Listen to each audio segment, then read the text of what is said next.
Depuis sa création en 2007, le Fonds pour l'innovation sociale n'a cessé de soutenir des projets innovants répondant à des besoins ciblés sur les territoires. Des projets qui favorisent la qualité de vie des habitants dans les quartiers, en particulier celle des locataires en difficulté sociale, économique, psychologique ou en situation d'exclusion. Sur les 300 projets soutenus par le FIS depuis sa création, certains se poursuivent encore aujourd'hui. Cette pérennisation a été possible grâce à un accompagnement de l'équipe du Fonds pour l'innovation sociale, qui va bien au-delà du simple financement.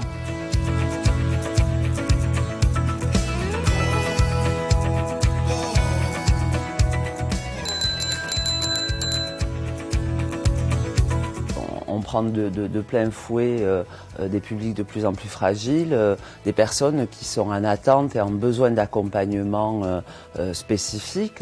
La responsabilité du bailleur, c'est de répondre à ça. Depuis plusieurs décennies, on voit une augmentation des troubles de voisinage, des locataires qui sollicitent le bailleur parce que ils sont perturbés dans la jouissance paisible de leur logement. Mais parfois, on est confronté à des situations qui sont beaucoup plus complexes, où les équipes n'arrivent plus à obtenir des résultats. De façon assez systématique, aujourd'hui, on fait intervenir l'amandier.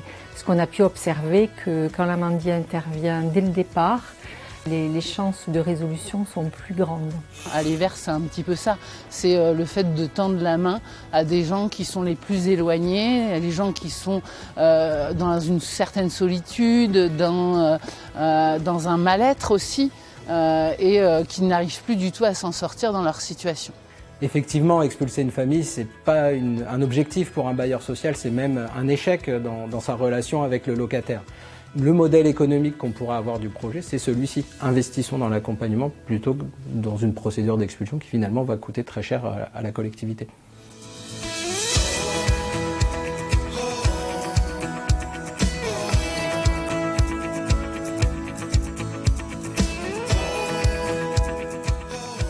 En dehors des problématiques de médiation ou d'accompagnement social, le FIS a toujours cherché à soutenir des projets qui pouvaient créer de l'animation dans les quartiers, permettre aux habitants de se rencontrer, de se rapprocher de la culture ou de découvrir des nouveaux gestes éco-citoyens.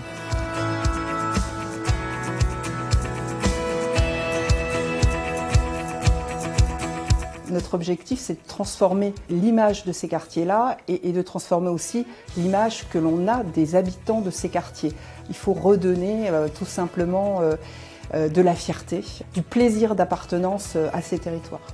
Le principe, c'était de créer un espace de convivialité directement dans la rue. Un lieu qui favorise la discussion, la rencontre, l'échange. C'est en fait un petit camion d'épicerie culturelle qui est itinérant, qui va au plus proche des habitants.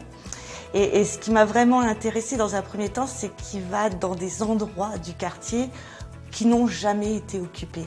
Ce souci de la chasse au gaspillage un peu, on lance le mot ne jetez plus vos vieux vélos. On va essayer d'apprendre à les réparer et de les faire fonctionner.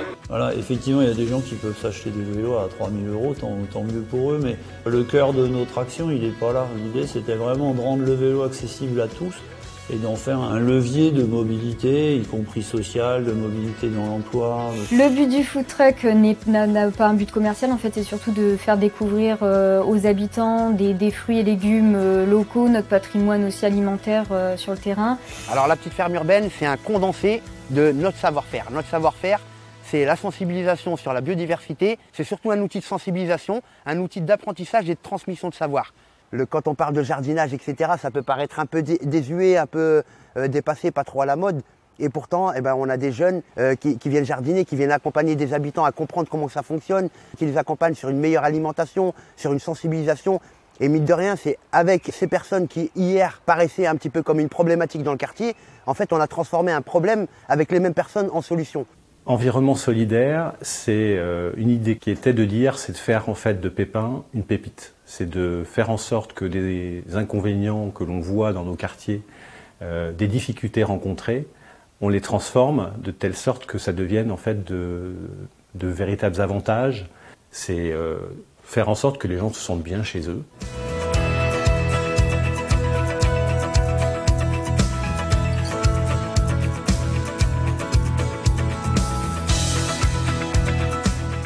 Le principe n'est pas de financer totalement un projet, mais d'être l'étincelle qui lui permettra d'éclore, puis de le rendre plus crédible face à d'autres systèmes de financement.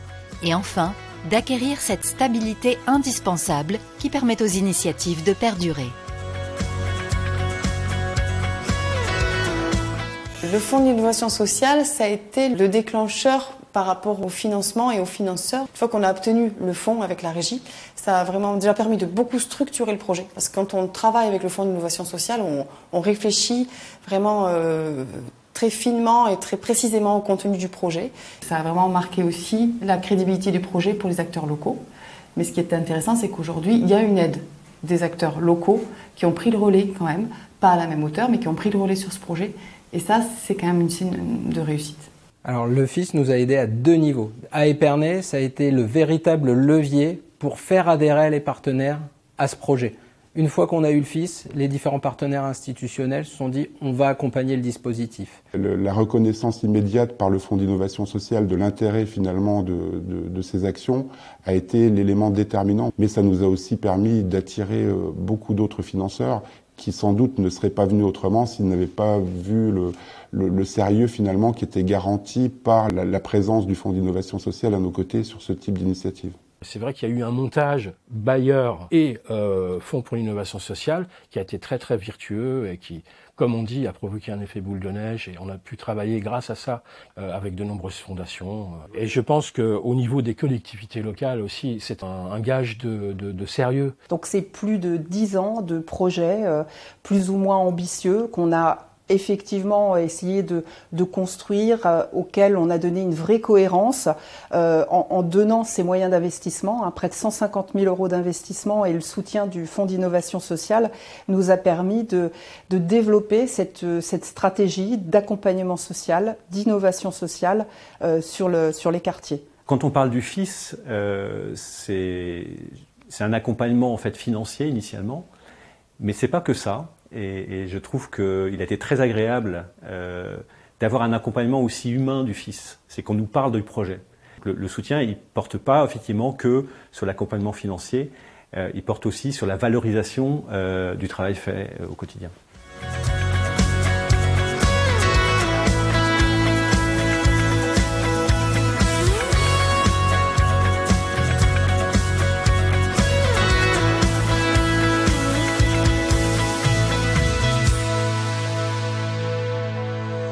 Par toutes ces actions financées, le Fonds pour l'innovation sociale est le bras armé qui illustre parfaitement la responsabilité sociale de la Fédération des ESH et donc de ses adhérents. Au cœur de nos quartiers, de nos constructions, il intervient directement auprès des locataires habitants pour proposer des services, du divertissement, de l'aide et de l'animation pour tous. Ce dispositif a fait ses preuves partout en France en illustrant le sens de notre action et notre utilité sociale. C'est un enjeu majeur de notre raison d'être.